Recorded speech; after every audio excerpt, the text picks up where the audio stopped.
What was that beat? Oh my god, so many beats. That's super dope. What is that? That's actually my beat. Nice. Um, yeah, I was digging through your because you're for a friend of a friend, so Right. I had to do a little investigative work on you. But listening to your beats, I really love them because it's very it's very experimental, which I love. Obviously, that was a wind chime in my neighborhood and that I chopped up.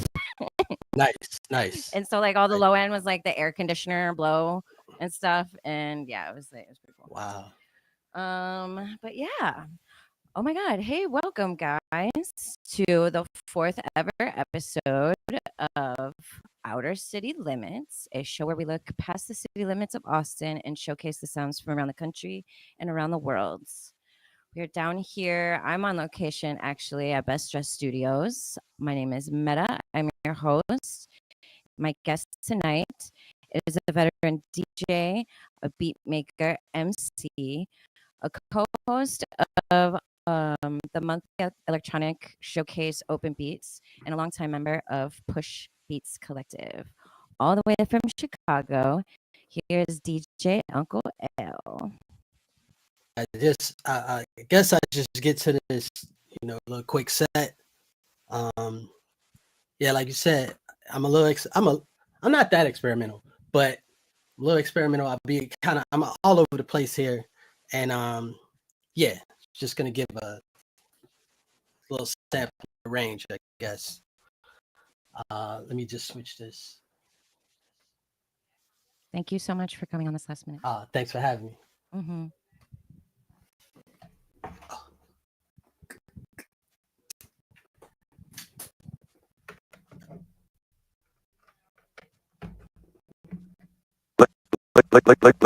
Can we shout out can we shout out DJ Uncle L? Like for real? Because that's one cold ass.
You should go to the douche and watch all the flicks, all the comedy flicks, all night.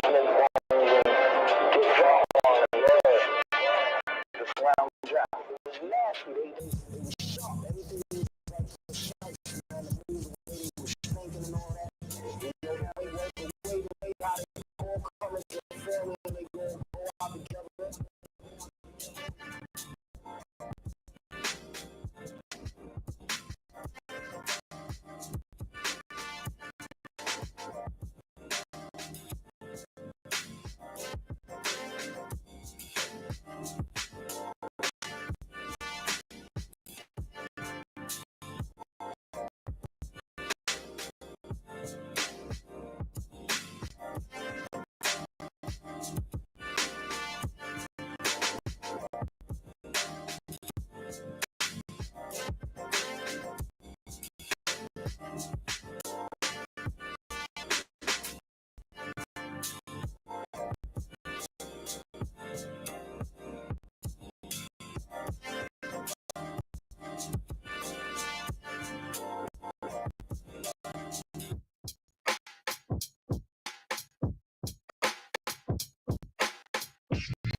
Yeah, the chocolatier, Frostelino.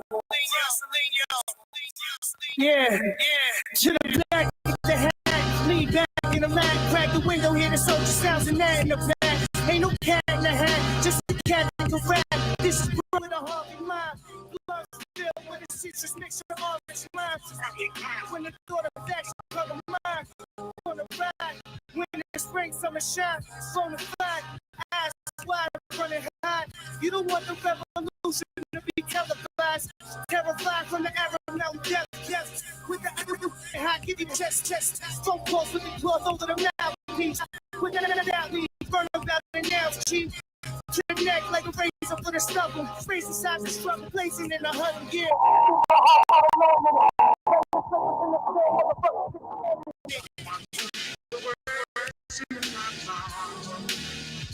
It's not called, it's rap, I had myself in the back. Sweetest stuff, my lungs burn. These old suckers get inflation to a young herb. Specialized like the little butts. Use my chubby little finger butts to stimulate the glitter butts. King Kong ain't got shit on us. I'm out here getting it for real while you motherfuckers fill up us. Weed in my finger flicker. I'm on a solo mission. Started that pole position. I don't know mission. As if from my thumb, I roll a one. Quite position, that's why they call me brothers. Shoot the glow gift. See your hoe stiff. Make your hoe sniff. Booty in a blow thin. Open the coke kid. Cause every motherfucker in here rockin' low kid. I'm on that old shit. The words in my song.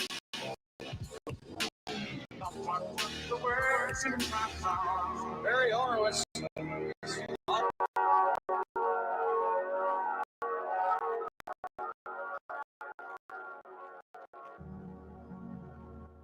I mean, it is like vitamin C. I mean, yellow like bright as B. I mean, the sun like bright as can be. F80 not you tied to me. Just to get from A to B, and I ain't trying to deceive. The pad made the Eiffel on the one of the Rolls Royce with the drapes off. And it ain't electric, so it's way off. Sitting back, sitting for the Gordo Pipes. Picked up the Toro and drive. Straight up the 405, the way that the board is designed. I'm feeling like the Lord of the Skies. Arms like 245. Hit him, make sure that he dies. Text won't never reply. The feds came, they collected my guys. The rain pours and I'm hearing they cry. And the seat is up. Now I'm 10 times the EBITDA. If you let the money talk, who's speaking up? I'm sleepwalking, y'all don't dream enough. My third passport, I ain't seen it, no lie, you ain't even us. Sure they want me hit her like an archer, but I'm not desperate, so I starve her.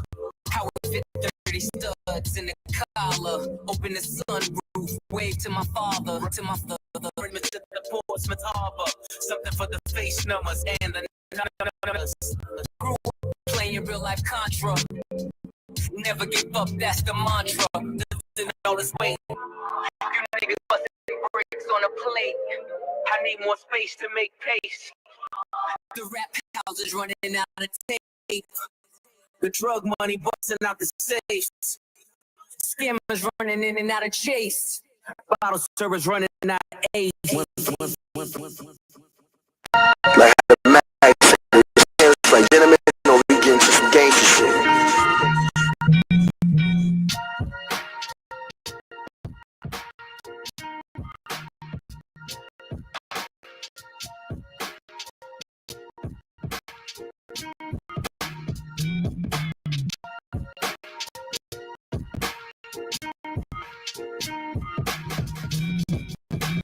Make a nigga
Can we shout out DJ Uncle L?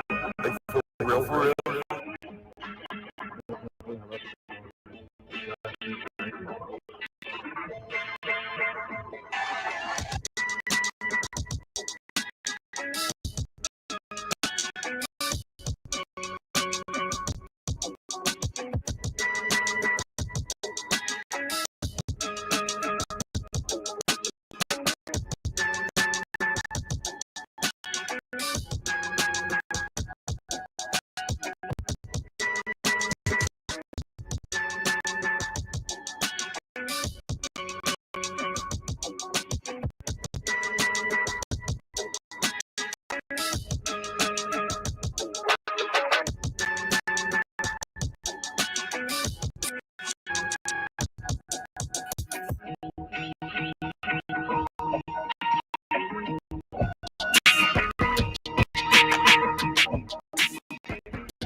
gonna give it to you raw in a few seconds. You should go. Are you gonna eat this motherfucker like this? With 3 pussy clad. You can't stop looking no more. Okay, look at the motherfucker. You need that egg. Yeah, you're right. Think motherfucker around pussy blood clot egg. Blood clot egg, that dog. Never work to get that motherfucker like. Egg, no egg. You can't get it. People, get up there and roll funny.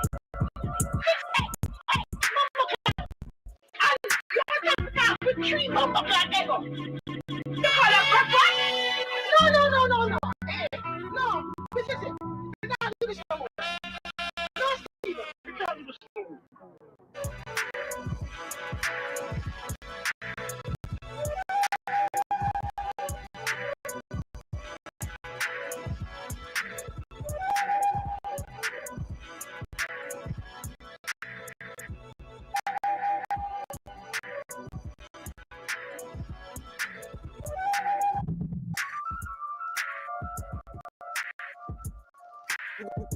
We're gonna give it to you raw in a few seconds.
At the number 4 spot, duck sauce. Hear me out.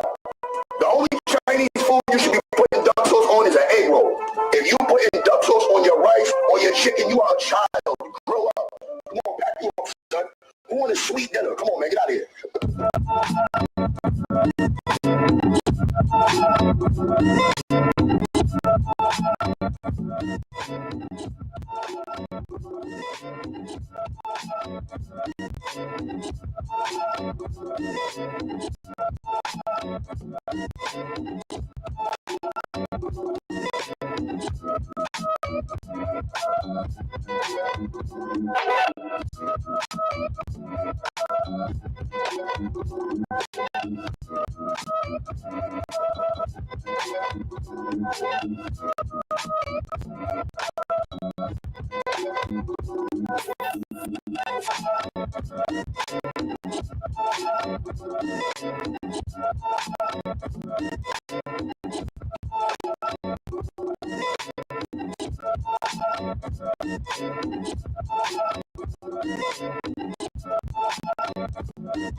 say we're gonna give it to you for in a few seconds.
I think I'm gonna end it right That was there. amazing.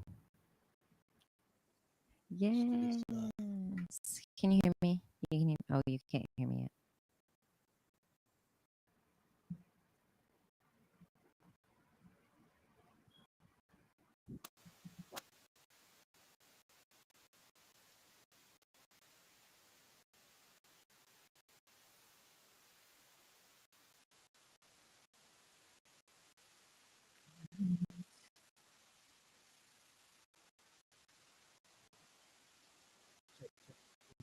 Hey, hey.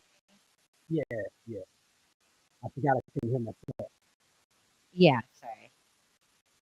Hopefully, we'll get that fixed for the rest of the world and this episode of this series.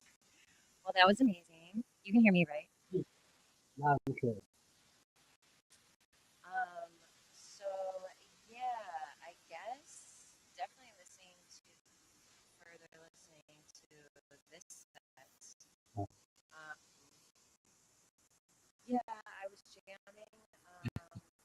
Ami Koala, your tab with Oh wait, you kind of cutting out a bit, or it went down. really. Yeah, now that sounds better. Wait, maybe it's this.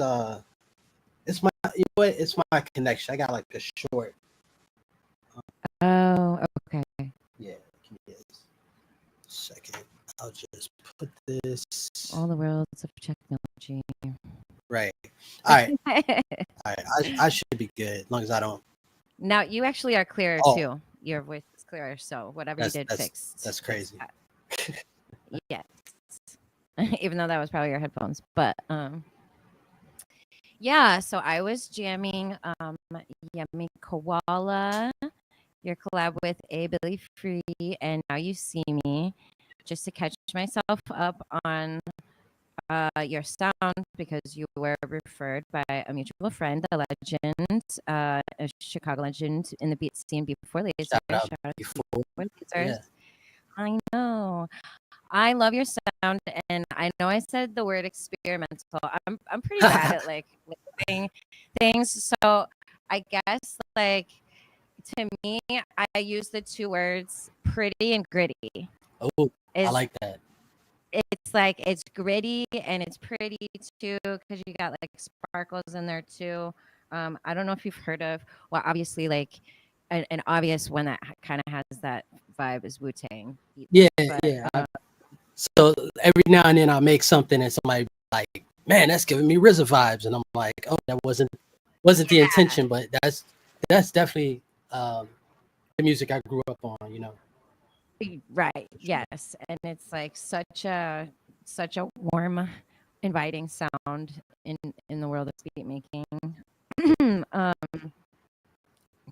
This is off side. These are two other artists that I was like, this is also like this jam because I love this sound and I do it too. And I guess when I say experimental, it's just because like a lot of like mainstream beats or whatever are just like very clean and not as gritty, I guess. I don't know. But it's like it just like has this blend of those. But you know, Jitwam. Yes, yeah. Jitwam and S Maharba. Ooh, not familiar with that one. You might like them. You might like them because it's definitely giving me those vibes. So. Yeah, Okay, that was all I wanted to yeah, say. I'm definitely into the lo-fi house vibe and the broken beats for sure. Like I said, I just kind of like it's experimental in the way that I like to like try things out, like different sounds. Um, not in a super intentional like cookie cutter copycat kind of way, but just like Right. I like to just make stuff and see how it comes out, I guess. Um, Um, yeah, I am very well. It seems like you're just not afraid to be different. I guess more than like saying right. I mean, if it's being different in the just in the form of being myself, you know what I mean? So, because I mean, I started making beats a long time ago. Um, in the late 1900s. Right, This right. is actual fact. And back then, um, because what I was making didn't sound like anything else that I was hearing, or not something that I would particularly rap over, I just thought it was trash, or like, I was just like, oh, nobody's gonna want this, whatever. But what it was it's like what I learned over time is that you just have to like continue to do you, and and your audience comes to you, right? Like, Right. so yeah, don't chase like trends, or Exactly. that's their journey and yours is your own, right? And it's good time to learn that, because I've had several like pauses and hiatuses from making beats in the last 25 years, and the other thing I learned throughout that is Yeah. that I'm always learning. I don't know shit. That's how you know you're growing. Is you know that you are still learning always. That's a great place to be in. I feel like once you realize that, then like everything Pressure's off. it's up from there, right? Yeah. I totally agree. So you say you're DJ and beat maker. What did you do, DJing first and then move over to beat making? Or what was your first instrument? Maybe you were in band as a kid. I mean, I like. What was your first instrument? Yeah, I always played around with instruments in school. Like in grade school, they just give you a box of things and say, "Do what you will," right? Like the recorder, it's like Hot cross buns, right? Shout out. But then in high school, I joined like the marching band, but it wasn't, it wasn't like some big school. It was like we played assembly hall, But that's still amazing. Yeah. Still playing in front of most people than a lot of people, Yeah. People I wasn't in band as a kid, but when I think about it, I'm like, man, you're setting yourself up to be a performer, really, because you're playing in front of hundreds of people, and you're so young, and you're like just doing it, like right. not even. You don't think about the pressure really. And what I took up was like drumming, percussion, and again, with it being a marching band, it's like one instrument at a time. Like, so you're gonna play the bass drum, you're gonna play the snare, and learn them individually. But it taught me like rhythm, timing, and rhythm. Even a little bit of like reading, reading music, reading notes. Yeah. Because prior to that, I tried out guitar.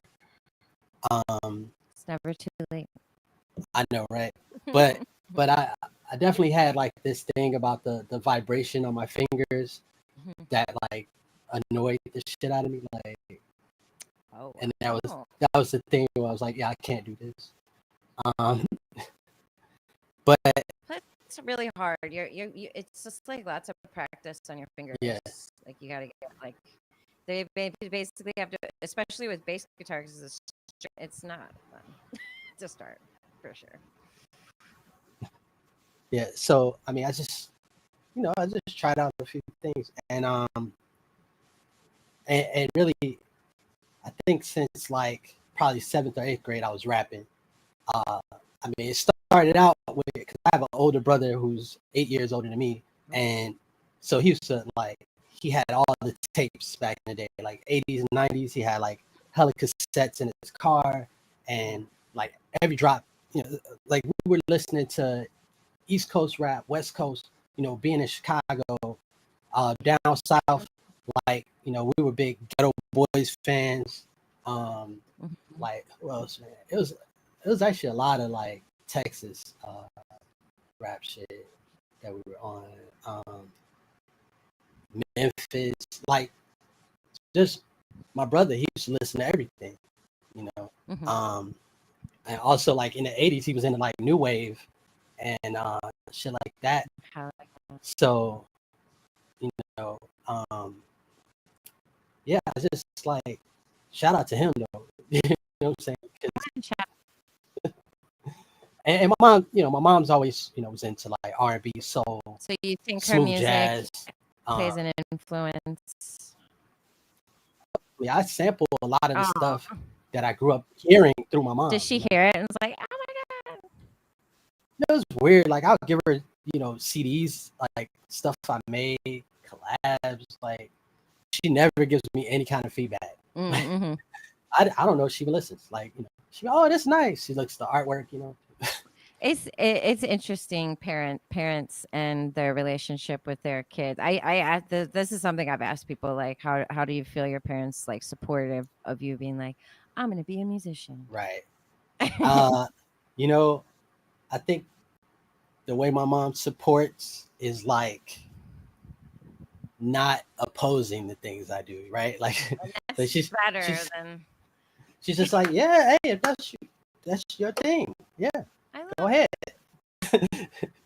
I mean, it's better than being like, I'm not supporting you at all. Or, right. Like, what you're doing is not going to work out or something, like discouraging, like you said. Yeah. It's just like, but yeah, growing up, just listening to so much rap, I just started memorizing everything, like everybody else's lyrics. Like I was like 5 saying like Chuck D from Public Enemy, like that?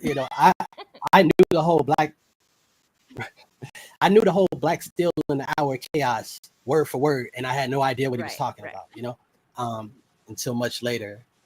Fight the Power was my jam. Like, just Do the Right imagine Thing's a one of my little favorite. you doing this, and I'm like, oh my god, right. Do the Right Thing's one of my favorite movies of all time. I got in trouble once when I was like, I don't know, probably 5, 6, for reciting some Run DMC like word for word, with the curses and everything. And one of my best friends back then, he, told on me immediately, like it was one of those things, like I said something, he was like, ooh, it just went to the parents. I'm like, dude, what like, oh my, really? And we ain't been cool since, like we still don't talk.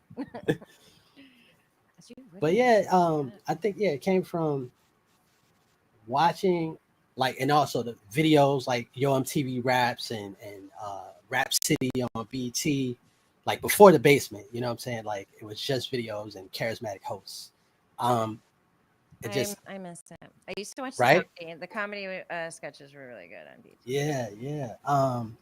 Just taking that all in and being like, all right, I don't know what clicked where I was like, I'm gonna write some raps myself, and but I think just friends, like being around certain people, and that's what they were getting into, and they're like, yeah, so what you got, and fast forward to high school, like again linking up with like-minded individuals, my homie Verbal, my other homie Scientific, like we had a little crew called Manifest Destiny.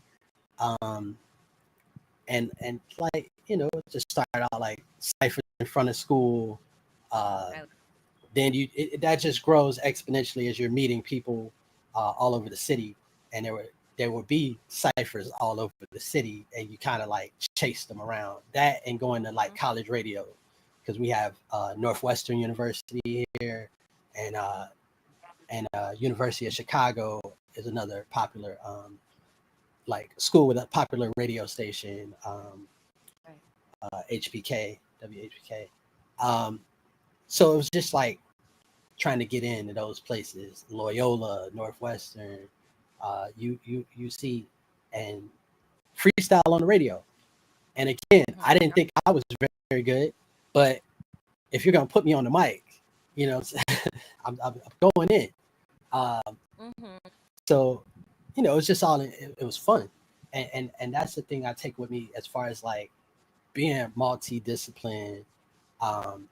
Again, starting with rap, and then being like, okay, I was collecting records because we started getting live shows, and you know, we had a DJ, but we didn't have beats. So I was collecting like 12-inch singles to rap over the instrumentals, right? Right. And we had routines. We had like turntablist DJs, like little interludes and things. So we were trying to organize that, but nothing was original, right?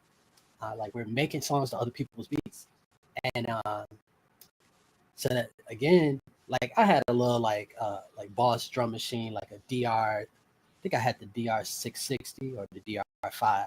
It was like I had one and my guy Verbal had the other, and then I got an SP 202 around that time. This is like late 90s, early 2000s. Like the shit was new, right? Yeah. brand new. And I used to have like I'd have the machine running through the SP and going into like a dual cassette deck. And like, Nice. and that's how I was like multi-tracking, right? Like I record into one tape, and then from that tape into the other, and I record my vocals and kind of maybe do it again, you know, and just layer it like that. But you know, I wasn't mixing anything, and Shout out to right, wasn't mixing anything, just playing around. So it just it was real dirty, real gritty.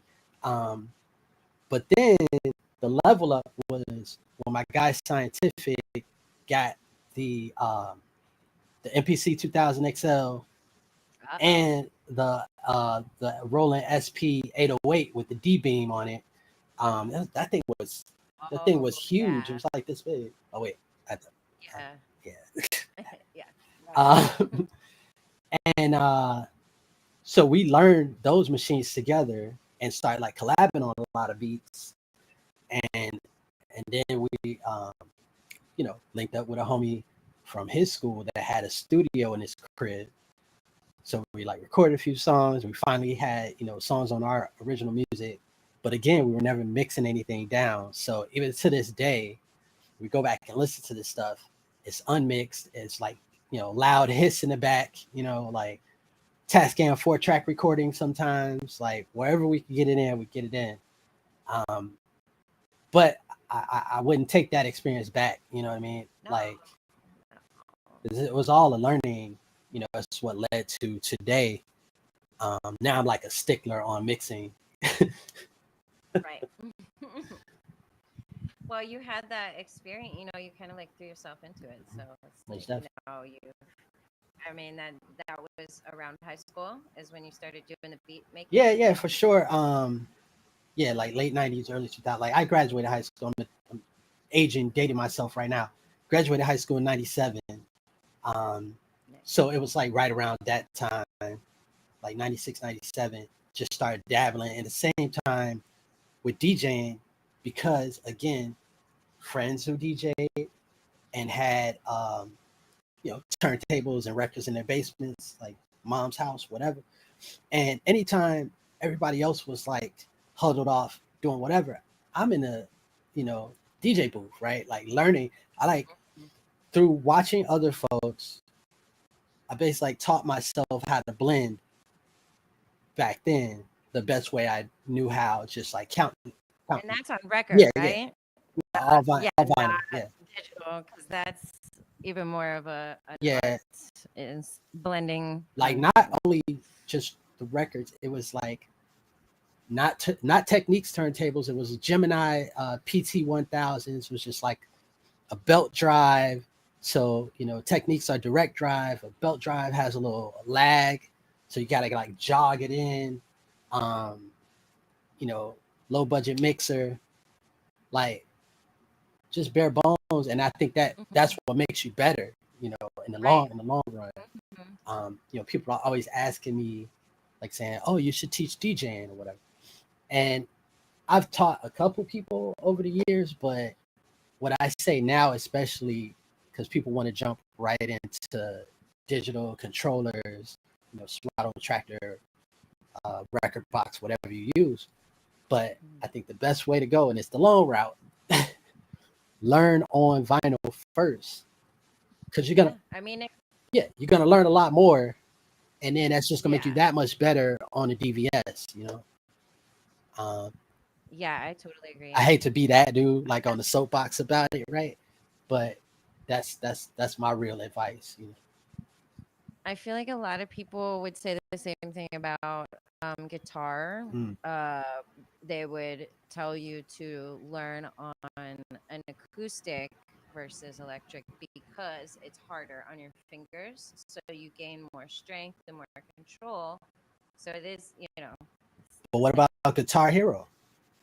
No, it's just Guitar Hero. just kidding. Wow.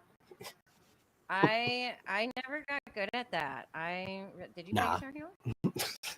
I did the drums. I'll play the drums all day on that. the guitar band Okay. or garage Garage. band is that what it's It's called? called Yeah. Garage. All right. I thought that was the Well, that's OS. just the software, Yeah. right? Yeah.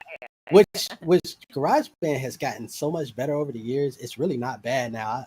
I've made a couple beats on GarageBand on an iPad over the past few years, and they slap. You know? Speaking of Pretty Gritty, my album that's out on my collab album that's out on Spotify is actually all through GarageBand. Oh, It was like a COVID sitch, and I had lost my version of Ableton at the time, and so I was like stuck at home with just that. But a lot of people are like, really? Like I mean, right. again, it's still like the gritty sound, but I don't know. I was doing gritty. I was using gritty guitar. I was using gritty keys, so it was like not necessarily the software itself that was making it like lo-fi. But yeah, I'm okay with GarageBand. I'm okay with it. Yeah. No, I mean, and again, it's not about like what you're using. It's all you, right? It's what I you're putting agree. into it. You know? 1000% agree on that one. Yeah. What pushed you to?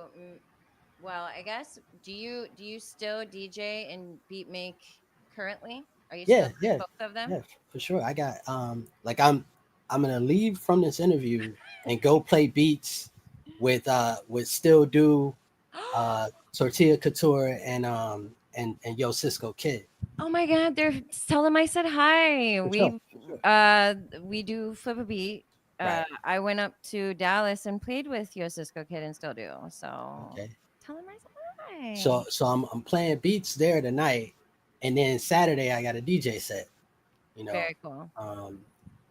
At Emporium Arcade Bar, Fulton Market, for all you Chicago heads listening, Yes. with the homie Tony Trim. But yeah, you know, I just like the path over the years has just always been about what I'm enjoying in the moment, right? Mhm. Like a homie, like my guy Verbal, another collaborator, rapper, he just released something that we did together 20 years ago, right? Both rapping on a track by our other friend, Spectacular Diagnostics. And right, that's crazy name, right? You won't forget that, right? I won't. And from people hearing it today, like in the past few weeks, cats are hitting me up like, yo, would you know, can I send you some beats? You rap on this, like, you know? And I'm like, I'm down, but I'll tell you, I haven't written anything in like 10 years. I was gonna ask you because I couldn't find anything, but could you send me the link to that? What his Oh, yeah. release? I want to hear your MC work. I'll send you a few tracks. Like they're just scattered. Like it's Yeah, out there. I know. But, I knew I was gonna have to do like digging. but the last thing I did, because I put out a compilation on a label called Machine Wash, from here in Chicago, based here in Chicago, and I'm rapping on the track with like DiBiase produced it, um, Oh, nice. and it's me, the homie Decay the Llama, and our guy DJ Sean Doe, another Sean. DJ Sean Doe, I like that. another DJ who you wouldn't particularly or usually hear rapping, you know. Um, and that was a fun track, but that was like 2014, you know what I'm saying? Right. And what I do is like I come up with bars like in my head all the time, and sometimes they make it like into my phone or I'll jot something down, but most of the time I don't, right? Um, but it's still that muscle still works, you know what I mean? Yeah. Um, It's like riding a bike. my voice is incredible. Now it's You have a great speaking voice. I can't wait to hear these tracks that you're gonna send me. oh man, now the pressure's on. But Um, yeah, so I've just always like bounced back and forth, and you know, sometimes I'm like fully immersed into the DJ thing because of the people I'm around and I'm learning from them, and you know, I have like a lot of gigs like back to back to back to back, and that's just what I'm doing. Or if I have residencies, then that's just what I'm doing. Um, and then with the beats, I'll tell you this. Like mid 2000s, I kind of took a break. Like I took a break from rapping and kind of making beats. I was just kind of off and on. And then two things happened around 2010. One homie, like I had Ableton, I think it was Live 5 on my laptop for like a year. I would like open it up, and I mean it was bootleg, right? Like I ain't gonna front. Like I got it. I try to not say it, but whatever. I can say it now because I have a license for 12 and the push Actually, I 3. do too. So yeah, Yeah, we're legit now. It's you fine. know those days are behind. Yeah. You know I got it from a friend of a friend of a friend. You know, and I would open it, and there was nobody, you know, to like talk about it with. You know, I'd open it, and it looked crazy to me because I think at the time, like all I knew was like MPC and Acid, right? Mhm. So I'd be like, man, I don't get this. Close it. Then this one guy that's like acid house like techno producer. He was like, he saw me setting up for a gig, and he was like, yeah, I've been wanting to talk to you. Like, have you tried? Do you use Ableton? I'm like, man, I can't wrap my head around it. And he's like, all right, think about it like this. You're an MPC guy, right? And I'm like, yeah, you know. And he just broke it within 5 to 10 minutes, showed me how to use Simpler and set it up Yeah. as if I was on the MPC. He's like, yeah, now are you just any controller? And the you know? drum rack. Yeah.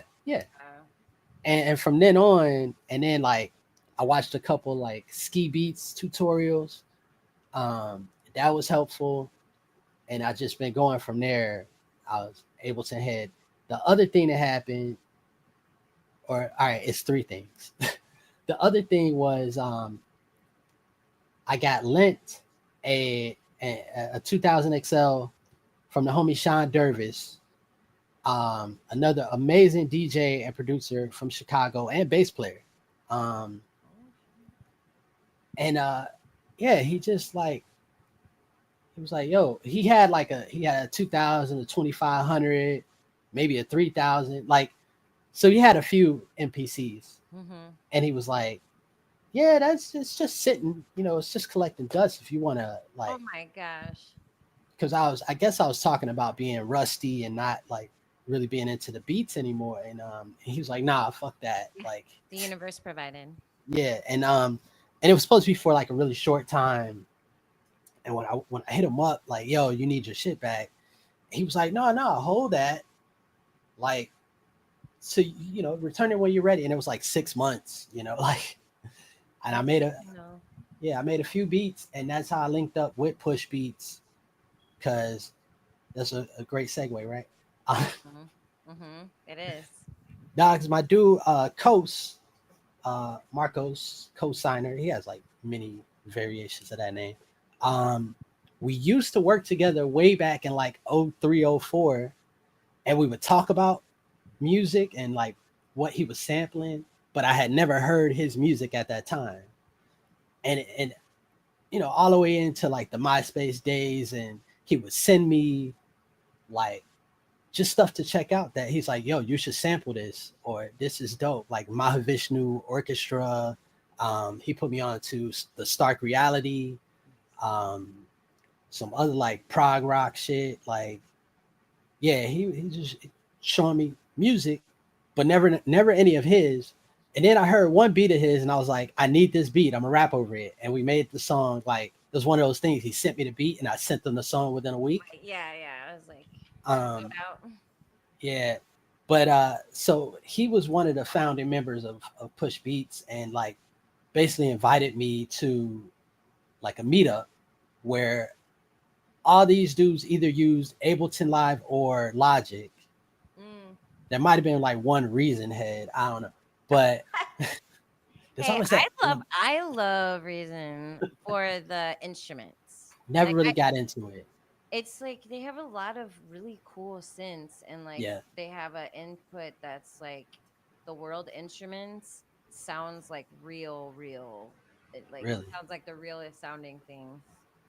But you can like live wire it into Ableton just as like its own track. Right. So you're not necessarily recording through it, but And that's what's my crazy, little. I was supposed to be doing that because my partner with Open Beats, Fest Grandiose, he was doing some work promoting Reason 13 last year, Yeah. and hooked me up with the license, and I never used it.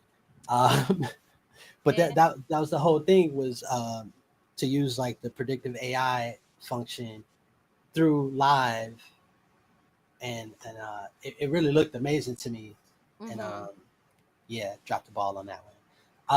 There'll be up more times. Well, hey, if I get my, because when I get it, it's the online prescription. I'll just send you my thing. So if you want to like mess around with it, like all the stuff in there. I don't know the code. I gotta check my email because the code I have might still work. I just There you never go. like signed up. But yeah, with the Push Beats guys, they all had laptops and MPDs, like controllers. So what is Push Beat? What is the Push Beats collector before you were involved? I mean, it literally started right around that time. Like Mhm. it was like at that time maybe six guys, right, meeting up, talking shop, and then um this dude Abyss Coast, Raj Mahal, um Like, uh there's a few other guys got a weekly residency at this like restaurant and bar called Locale, and it was like pretty small, but at the time there weren't a lot of spaces for electronic music in Chicago, especially for people just bringing out hardware and playing sets like that. It was more so you get your foot in the door as a producer DJ, in the house world and techno world. Um, mm-hmm.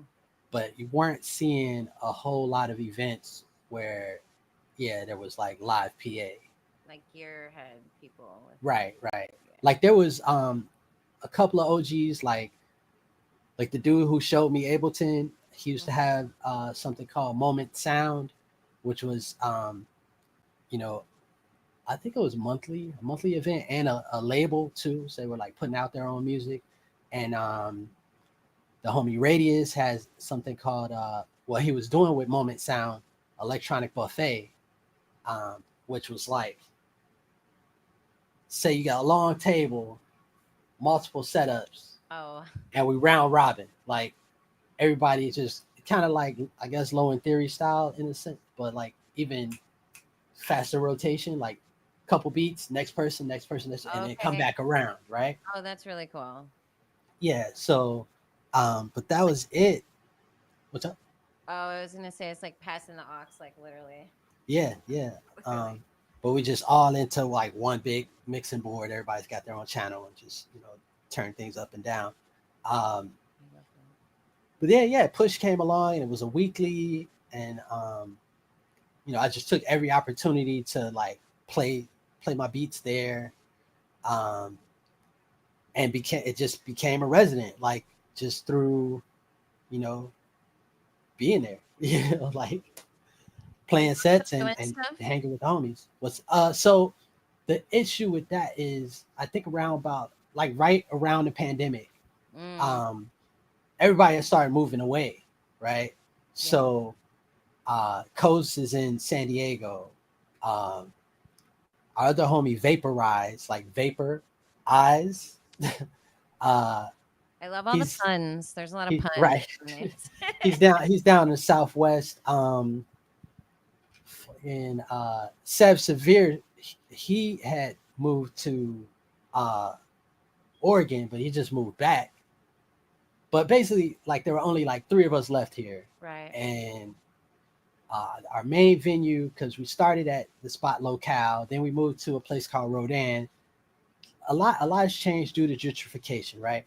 So Locale closed, became some other restaurant. Rodan closed down in about 2015, and it's an Adidas store now. Oh my god, that's really sad. Yeah, it was a spot where any night of the week you could just pop in and somebody dope would be playing, Ah, yeah. and they had a great sound system. Um, and Austin's also, like that with gentrification too, where it's I like already know those things are the ones that go first. Austin used to be one of my favorite cities. I contemplated moving there once. Really? Yeah, Come I down to was South Bay. I was trying to get in before things changed drastically. Hmm. It was already too late. No, I've been to South by what 3 or 4 times, Oh, very cool. like 2010, 2014, and 2015. Yeah, I think that was it. Um, You want to come back around? Let me know. like I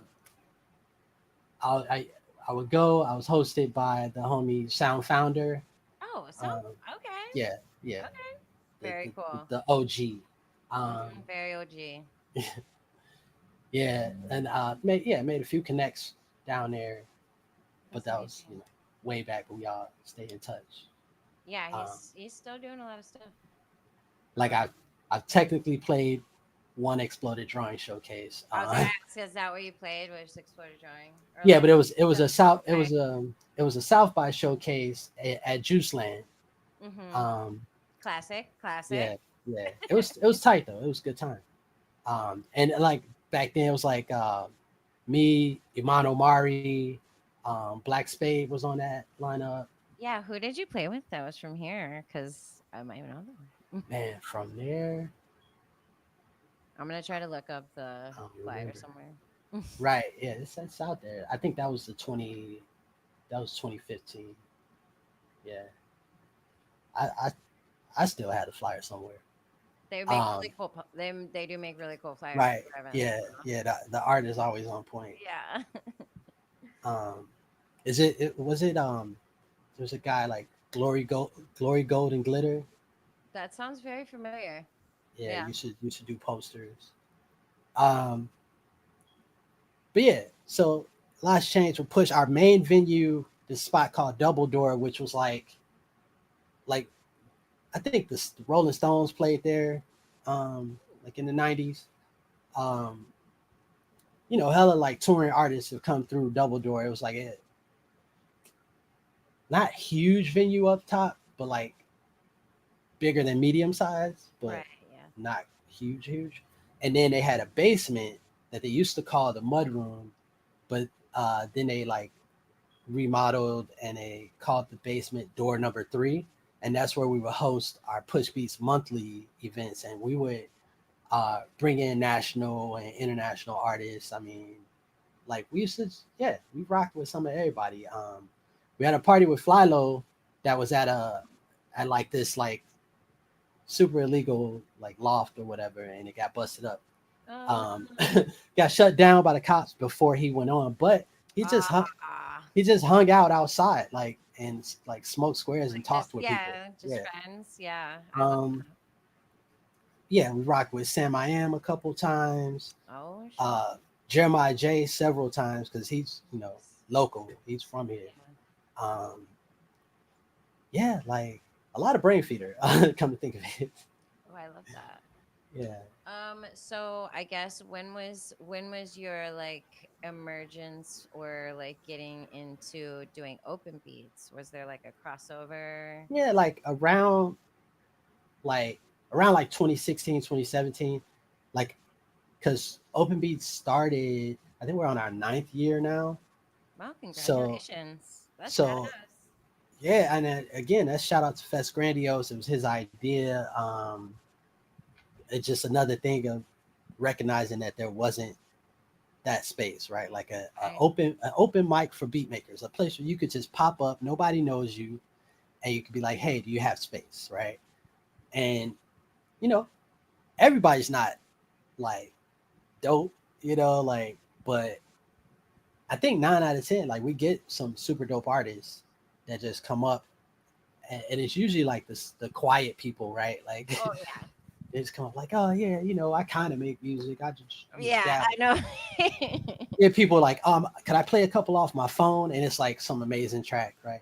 Right. Um, so it's that situation, and I would go and play sets, started doing a couple feature sets because it was like you come, you play the open, you sign up for the open list a couple Mhm. times, right? And get familiar, people start to know you. And then Fest might be like, hey, do you want to do a longer set? Yeah. And we'll pay you, Ooh. Um, so that's how that goes. And there starts to be like times where he might be out of town or can't make it for whatever reason. And he would like be like, hey, do you mind guest hosting? And I'm like, oh, sure, I got you, because he knows like I'm comfortable on the mic and I can DJ like between acts, like, do Okay. whatever. Oh yeah, yeah, yeah. You And wear all the hats. right. Um, so that went from like I would just be the default like guest host, and then until he was just like, yeah, you're part of the crew. And I think it's been 3 years now. It's 2 or 3 years. We moved to a spot in Wicker Park called Dorian's through the record shop. Oh yeah, I've seen that. Oh. Yeah, so the storefront looks, it's just a record shop, but then you go through the back, and it's a whole venue, little speakeasy That's type awesome. situation. That's awesome. It looks really Um, nice. yeah, and I miss Mustache. Mustache was like as grimy as it sounds, right? Like cafe mustache, Cafe right? mustache, yeah. Yeah, and but like it's a dope spot. It's literally a cafe by day, a bar by night, with a stage, decent sound. Um, one of the owners does like motion graphics, and like so he's got a setup with like a Oh, bunch of cool. TVs on stage, like vintage, like Oh, 13-inch and 15-inch TVs, just stacked up, and he's got his feed going into that. So like, that's awesome. that is always a good Great backdrop. aesthetic, yeah. Yeah. Yeah. But the move to Dorian's for multiple reasons has been an upgrade. Like the sound system's great. There's lighting. The stage is larger. And just aesthetically, like the way it's set up is just a really cool space. And what we've been able to do is, it's a Friday, which is hard to get in for beats on a Friday, right? For Like, sure. Absolutely. That's amazing. and they already had their built-in like Friday night audience. Like, there's people that just want to be at Dorian's on a Friday night, and Right. they don't care what's going on, right? So I just feel like I've been trying to figure out what this little noise was. Like there's a little staticky noise, Oh. and I think I just figured it out. All right, maybe. Anyway, Do you still hear it? I do, but I'm not even worried about it Dang. because you don't hear it. I don't hear it, but I Oh, don't okay. hear me, so I don't know. Well, Oh, right. But it seems to be every time I talk. here, I'm gonna switch it over to me just to hear what I do sound like and see what that does. Check, check. Yeah, you sound fine.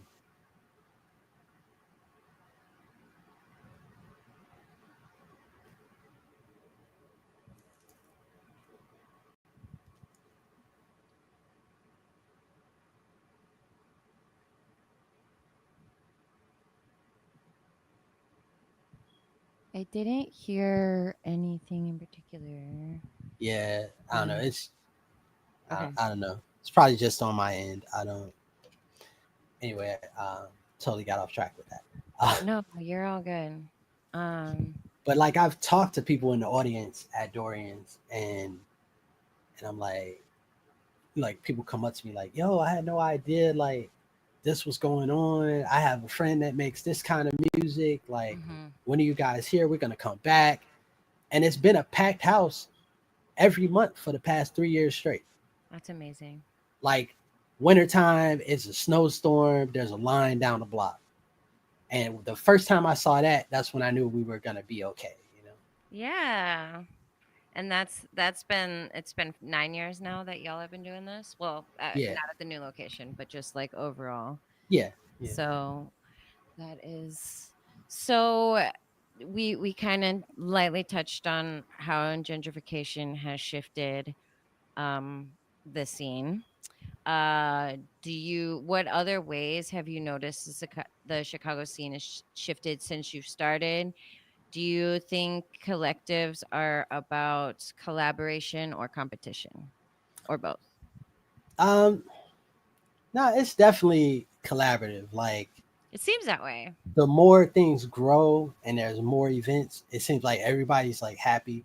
Nothing really clashes with each other. Even if somebody winds up booking something on the same, like it falls on the same day as something that's like Right. already long standing and going, like say Open Beats, like they've come to me and been like, "Oh, my bad. You know what? I'm gonna try to move this, That's really sweet like and for the, going forward." that's very courteous. Yeah, yeah, stuff like that. Sometimes you really can't help, like it just happens. It is what it is. Mhm. Um, but I don't think there's anybody like any animosity in these streets. Anybody like, yo, what the fuck? Why is there? You know, there. I will say, Let's hear it. I'm I streets be talking. Uh, sometimes people are like might feel like others are stepping on their ideas or doing something that's like damn near the same, or you know just like has like some of the similar elements. And again, it's only so much you can do. Like, no idea is original, right? um Well, I think it's like the collective point. I mean, like, okay, the Open Swim, the two that you've worked with, Push Beats, Open Swim, they're different but kind of the same, but also like Flip the Beats out there. mhm. There's so many collectives, but it's like, yeah, it's like you said, it's like it should be a collaborative, like, oh, we're doing the same thing, cool. Like, let's work with each other, like collab on something, and then Yeah, and I think a basically good make a stronger unit. yeah, a big part of that unity has come out of like having Duck World Chicago Oh yeah, Duck Girl. uh That was the one I was missing. Sorry. as Shout out as to a Duck Girl. chapter. Yeah, shout out Duck Girl. Mhm. Duck Girl and Clopsy will be here tomorrow. I Um, heard you got yeah, the Cisco. You got all of the people coming out. yeah, it's looking forward to it. Is We there got going to be any live streams or anything of any of the events that somebody um can tune in? hopefully somebody's streaming the show tonight. Um, Oh, cool. hopefully, I don't know.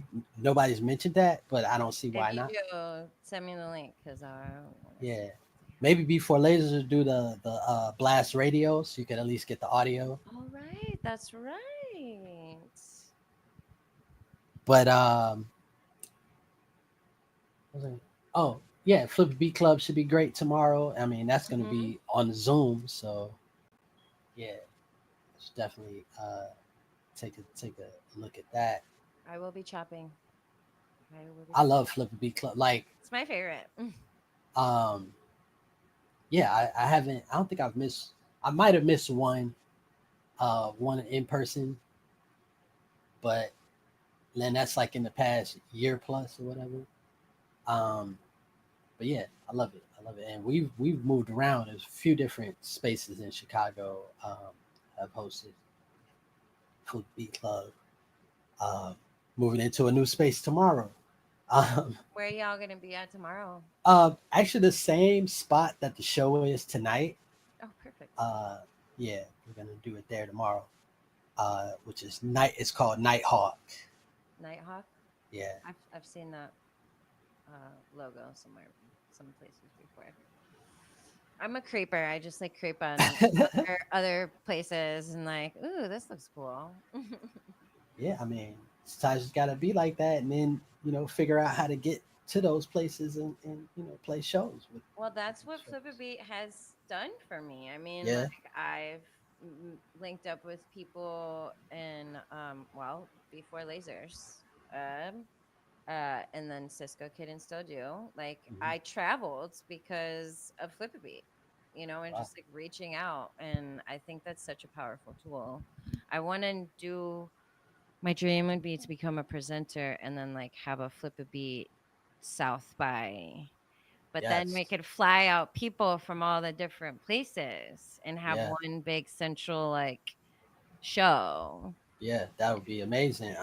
And I feel like that's the one thing that's missing from a lot of this is a good budget, right? Like, Yeah. I'm grant writing right now. So I'm doing that's grant what's up. writing and like trying to figure out how to do it in order, you just have to say it the right way for them to Right. read Right. it, the robots or whatever to like pass it through to the human It's definitely a skill. process. It's But definitely a skill. yeah, I am really trying to make the travel and uniting thing a scenario with that. Quick Um, question. Quick question. yes. Question for me. Yeah. Bitter pink ginger or sweet white sage? I was going to get kombucha with ginger, so I'm gonna do ginger That. because it kind of sounds like grapefruit, bitter pink, like Yeah. True. too. Is this the incense flavor of the evening? It is. It is. I meant to light one before we started. Oh I dang! like that vibe. Absolutely. Where's my? I had a lighter.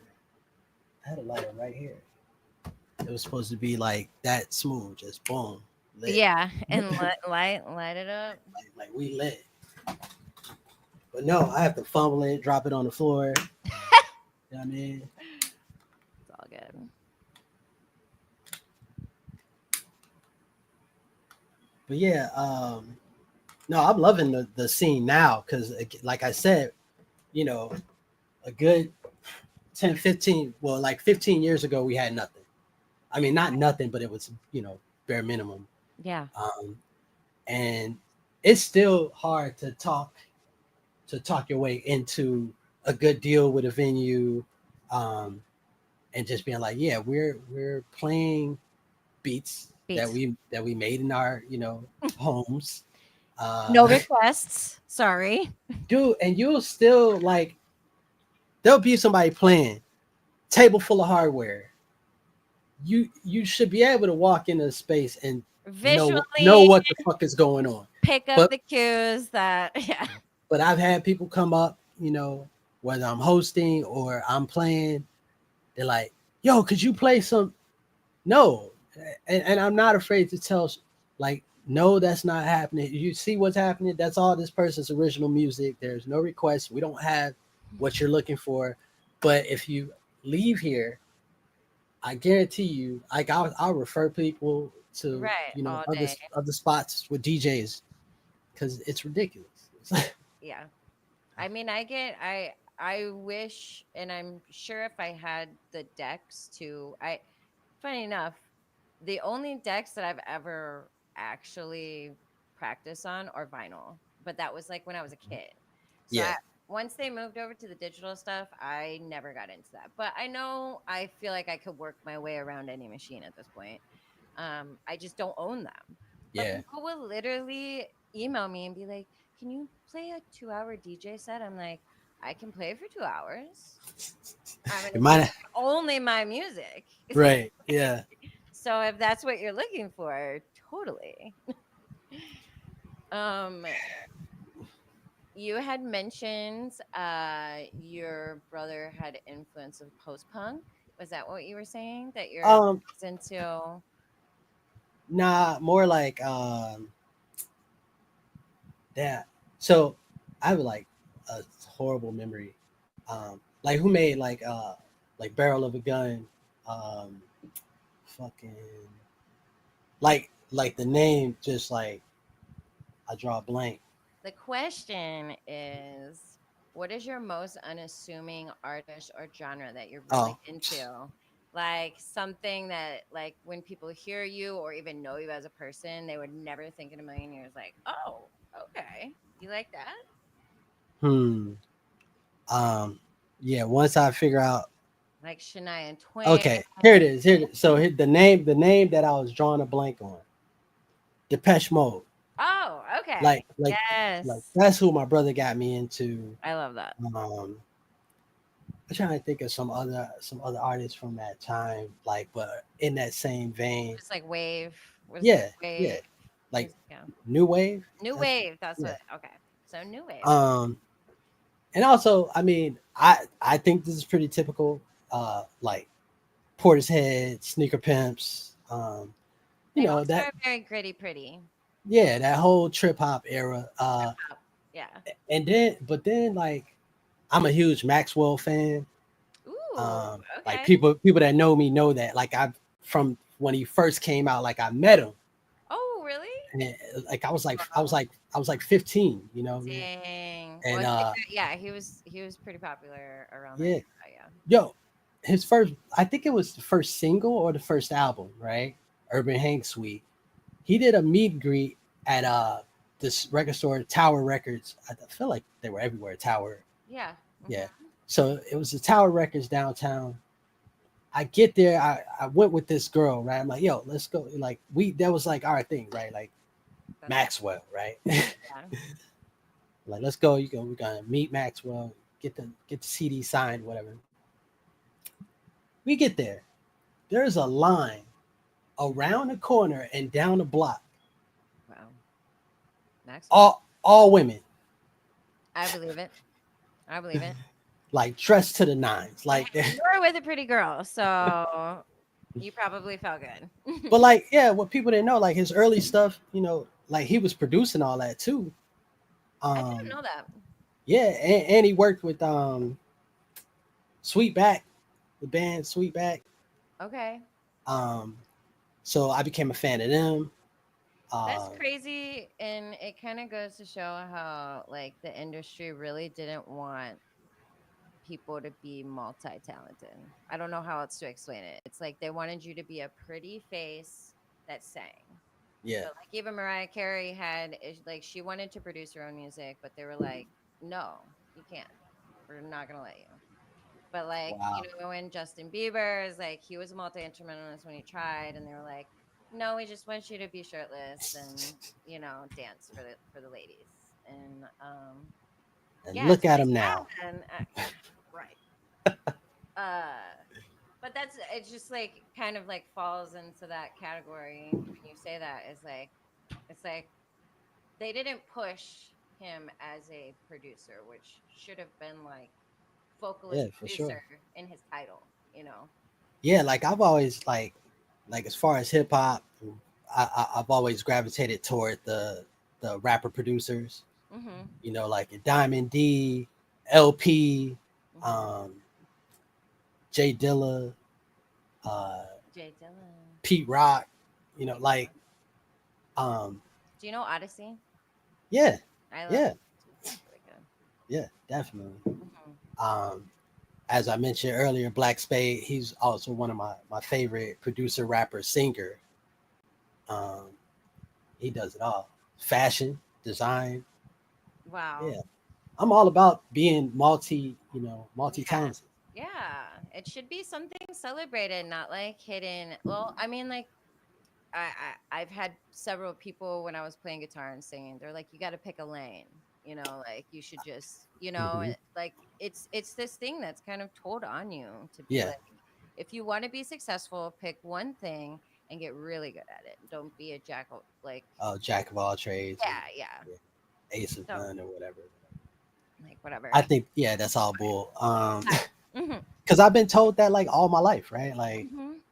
Like, uh, especially when people find out that I could be good at multiple things, the heads explode, and then people are like, what? No, Yeah.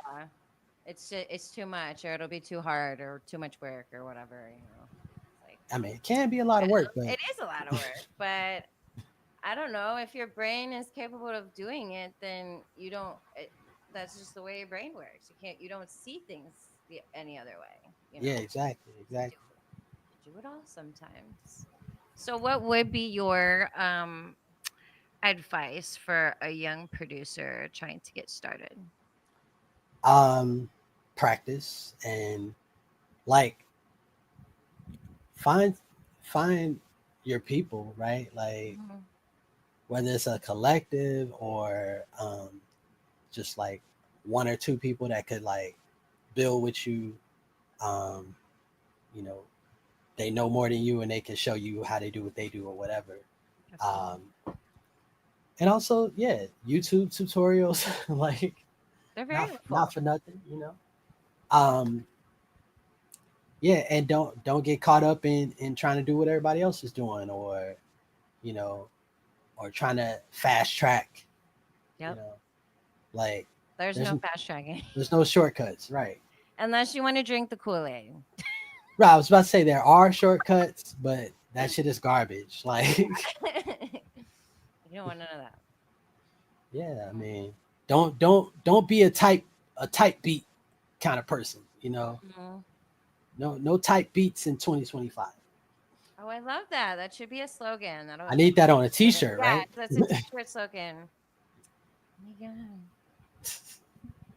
Well, thank you for spending all this time. When's your show? Give everybody the coordinates to the show.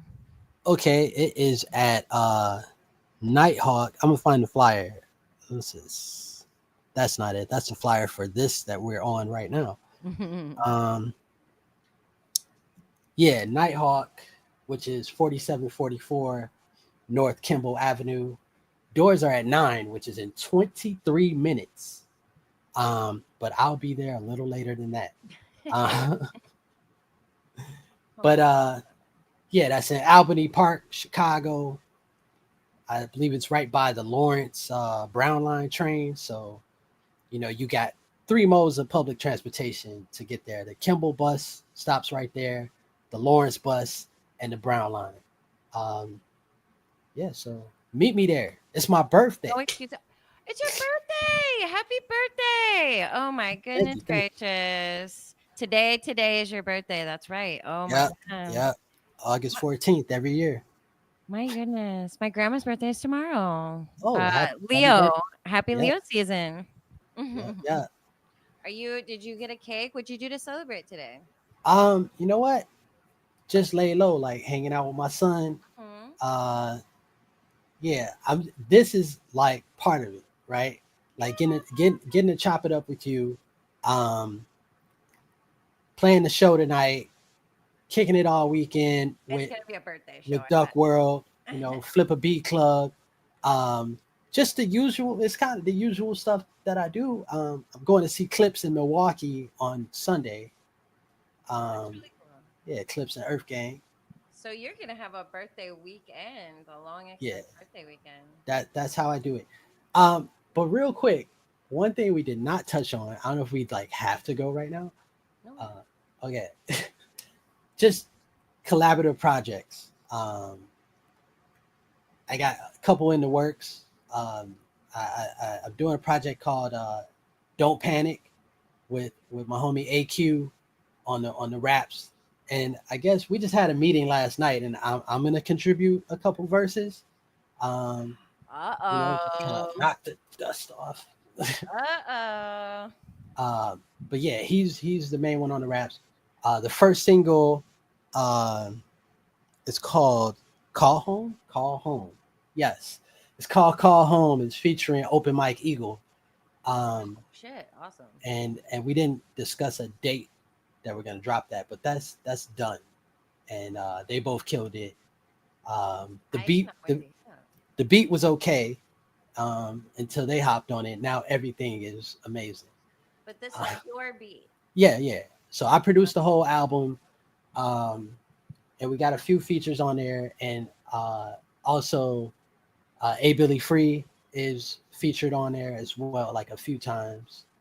Yes, everybody check out your other album that you have out with her, because that was amazing. She has a Yeah, beautiful voice. yes, and amazing with the raps as well. We've done 2 projects so far, actually. The first one was called Conjure, but it's spelled CNJR. Um, You guys take all your vowels off? Is that the vibe? you know, Because that's how the other one is, right? yeah, and the other one is Black Magic Symbol. Yeah. Uh, and that just happened. I don't know. I like It was- it. I like it.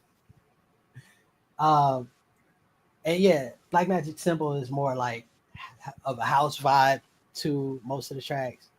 Um, and that was like 4 years ago. Black Magic Symbol came out. It was 2020 or 2021. So we're due for another one, but she's all over this project with AQ. And also I think we got Green Slime. Who else? It's a few heads like on this project. Um, So we are just you? met We're about. gonna hear your vocals regularly throughout the whole thing too. Is this you, or I won't just say like one or through- two? Like 2 songs so Okay, far. okay. Yeah, I can't commit to more than that. Yeah.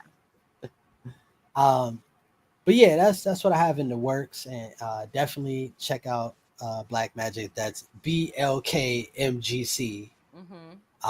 on all platforms. You can find it on my Bandcamp, On your Uncle website. uncle-l.bandcamp.com. Yeah, my website uncle-l.com. Yeah.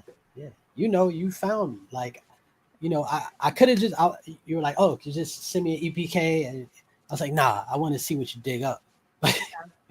Yeah. I mean, it kind of gets me excited to like, I mean, I book people for the majority, like since I'm just starting this, I've booked a lot of people I know, so I could almost write the questions without looking them, go into Yeah. stuff. But Yeah.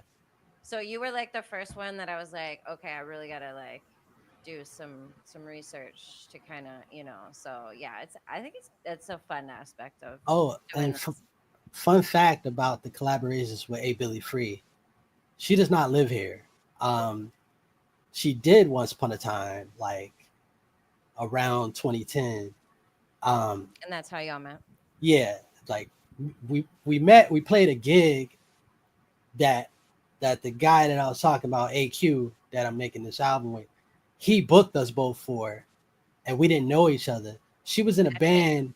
She was the lead in a band called the Bee's Knees. So it was Billy D and the Bee's Knees, and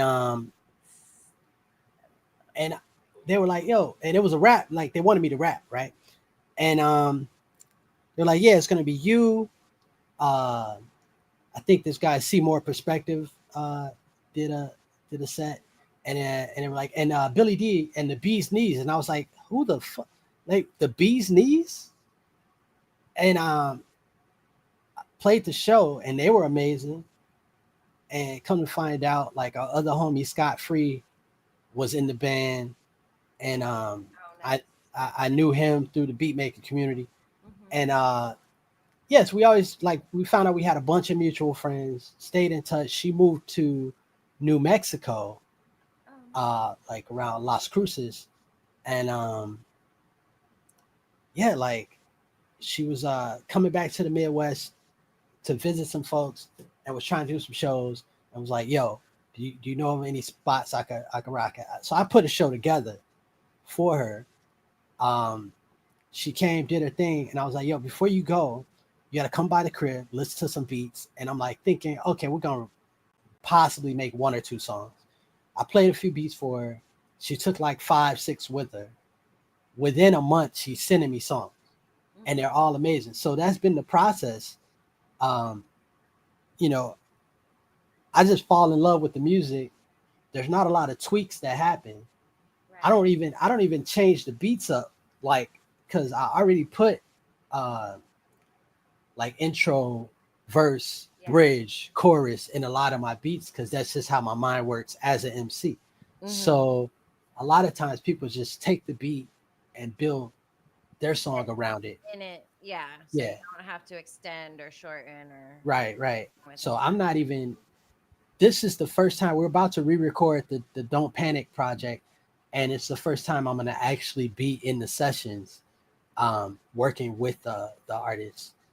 Um, because usually I just send it off and people record and they send it back, and I'm like, yeah, this is it, let's do it. And then we get it mastered, and then we put it on vinyl and keep it moving, right?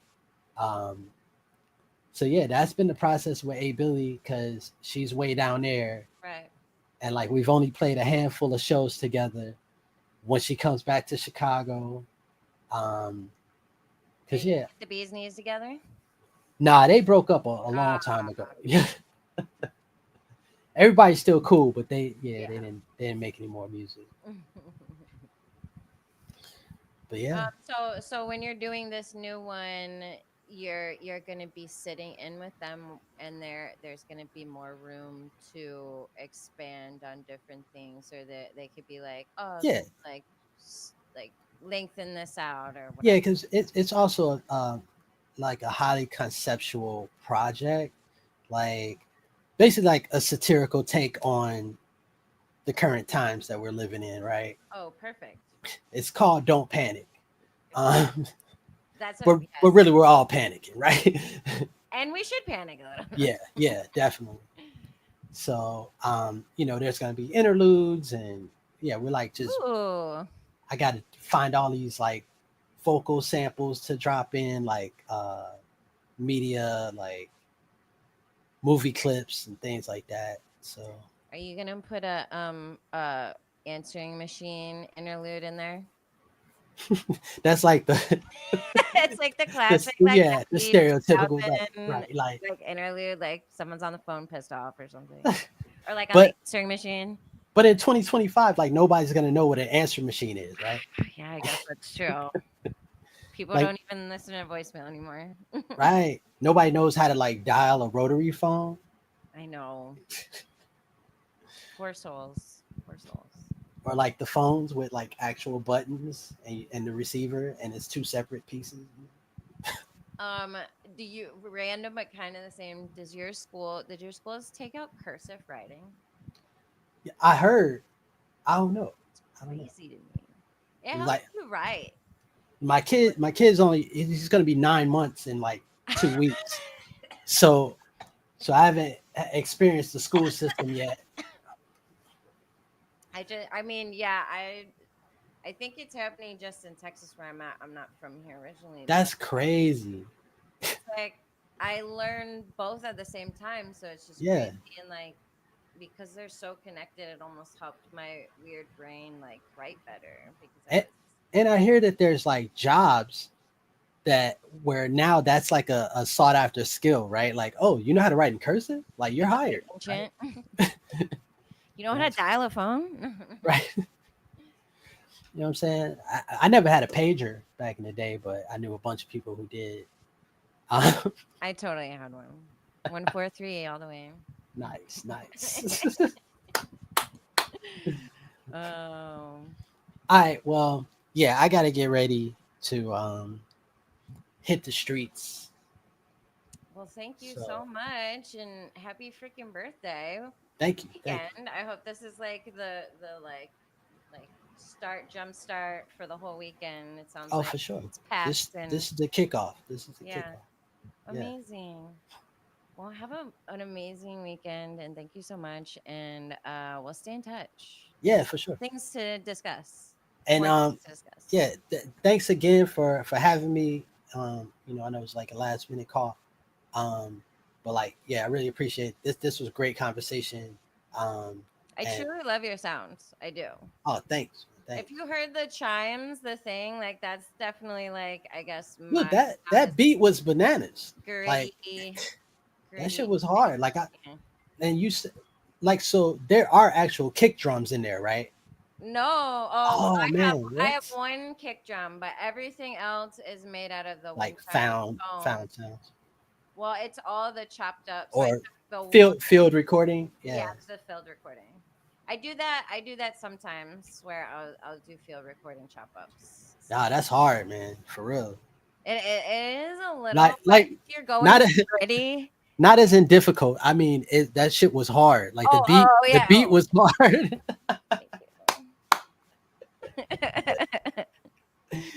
Yeah. Uh, I'm sleep. I need to like go to your catalog. For sure. we'll exchange some things. Maybe do a collab. I'm down. Let's make it happen. Okay. Yeah. Well, have a great birthday. Thanks. And you have a great weekend and much success on this show and all your other Thank you. podcasting and musical endeavors. Yes.